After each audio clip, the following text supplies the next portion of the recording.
Just 点了，各位观众朋友，大家好，欢迎您收看藏人行政中央电视台本周西藏华语节目。今天是藏历2145年12月27号，公元2019年2月1号。今天的主要新闻有：达赖喇嘛尊者接见来自美国和以色列学生团体；达赖喇嘛尊者思政和议长致函哀悼印度前国防部长乔治·费尔南德森逝世；司政洛桑桑格接受日本媒体专访，谈及西藏问题；藏人行政中央庆祝第70个印度共和国日；藏人行政中央官员出席第10世班禅喇嘛圆寂30周年纪念活动。下面请看详细内容。西藏精神领袖达赖喇嘛尊者于本周一在达兰萨拉宫顶接见来自美国和以色列学生团体，并给予了40分钟的开示。1月28号，达赖喇嘛尊者在印度北部达兰萨拉的官邸接见了来自美国和以色列的51名学生和6名教师，并发表了有关人类一体性、慈悲、宽容、同情和基本价值观等方面的演讲。达赖喇嘛尊者在会见该团体学生时，强调了慈悲和利他之心将会产生自信和内心的快乐，以及保持情绪卫生有利于身体的健康和破坏性心理问题等方面的重要性。达赖喇嘛尊者还向学生介绍了他的3大使命，以及复兴古印度文化的重要性。尊者表示，人性本善的概念合乎常识，也获得科学佐证。而且持续的愤怒、嫉妒也被指出会影响人的身心健康，因此尊者一再提倡要像注重身体卫生健康一样的注重情绪卫生健康。尊者告诉学生们，不同宗教有着不同的哲理与信仰观点，但是大家的出发点都是教化追随者更加向善，远离暴力、杀戮。然而，就如同没有某种药物能够治疗所有的疾病一样，没有任何一种宗教是适合所有人的。另外，印度前国防部长、印度国会支持西藏小组前主席达赖喇嘛尊者的挚友乔治·费尔南德斯先生于1月29号在新德里逝世，享年88岁。达赖喇嘛尊者在闻讯后，随即致函乔治·费尔南德森先生的遗孀莱拉·卡比尔女士，表达了慰问和哀悼。达赖喇嘛尊者在写给莱拉·卡比尔女士的调研信中写道：“我很遗憾得知我的朋友乔治·费尔南德斯在长期患病后去世。在你和你的家人遭遇如此不幸之际，我向你表达我的慰问和哀悼。我有幸认识乔治·费尔南德斯50多年，在此期间我们经常会面，在他从政治领域退休后也曾多次会面。我仰慕他无论身在何处困境，都不放弃所坚信的事业。他是一位秉持真理的杰出人道主义者，他的一生都在为数百万贫困民众和弱势群体发声。他对正义和真理有着坚定的信念。他是一位名副其实的英雄领袖。”而藏人行政中央司政罗桑桑格也于周二致函哀悼乔治·费尔南德斯逝世。司政罗桑桑格在调研信中指出，我有幸在德里大学学习期间，在许多场合和活动中见到乔治·费尔南德斯先生。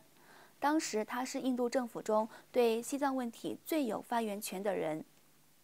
司政进一步强调，西藏失去了一位真正的好朋友，愿他早日重生，继续为人类、印度和西藏的自由事业发声。同样，西藏人民议会议长白马琼乃也在调研信中写道：“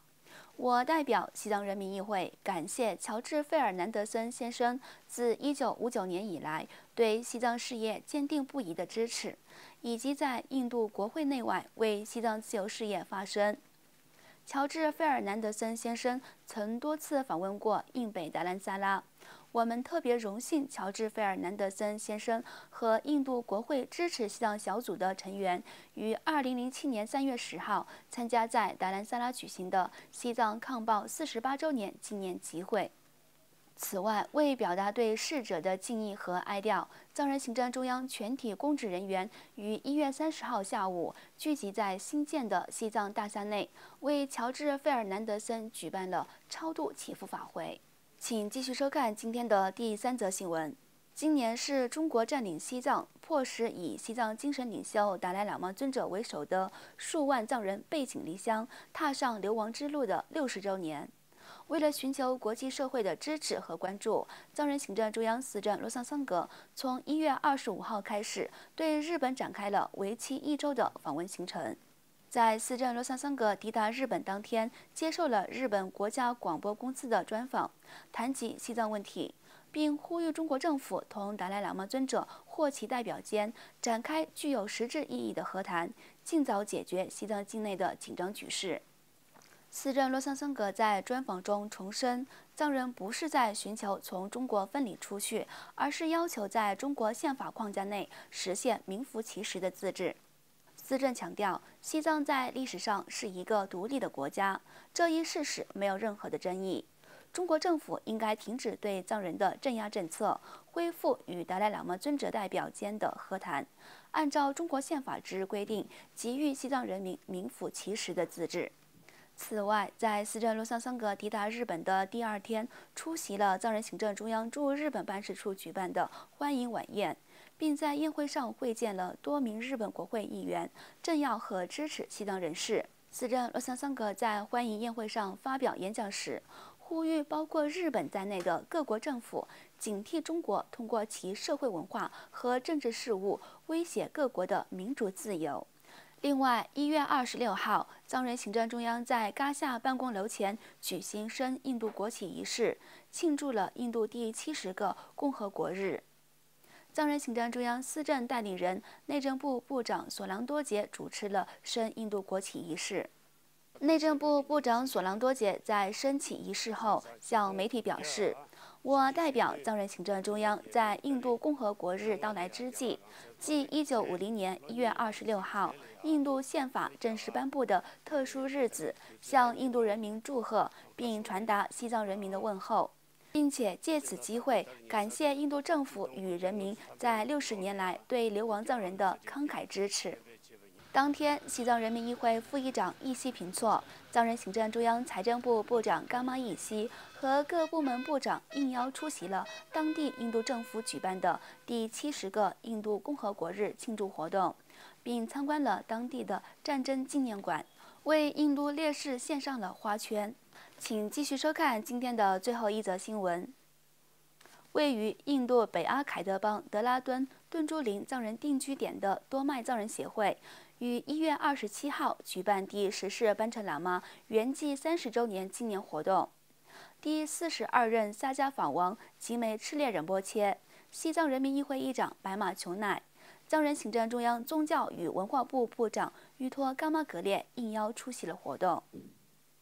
第42任萨迦法王吉梅赤列仁波切在开示时表示，第10世班禅喇嘛用生命祈保护西藏的宗教和语言，保护西藏脆弱的环境，他为西藏做出了巨大的贡献。特邀嘉宾西藏人民议会议长白马琼乃在发言时感谢德拉敦多麦藏人协会举办纪念活动，并引述西藏精神领袖达赖喇嘛尊者在10年前对班禅喇嘛的评价，即第10世班禅喇嘛是真理和正义的捍卫者。藏人行政中央宗教与文化部部长玉托伽玛格列在致辞时表示，达赖喇嘛尊者和第10世班禅喇嘛在西藏最艰难的时刻，为改善西藏的局势而付出了巨大的努力。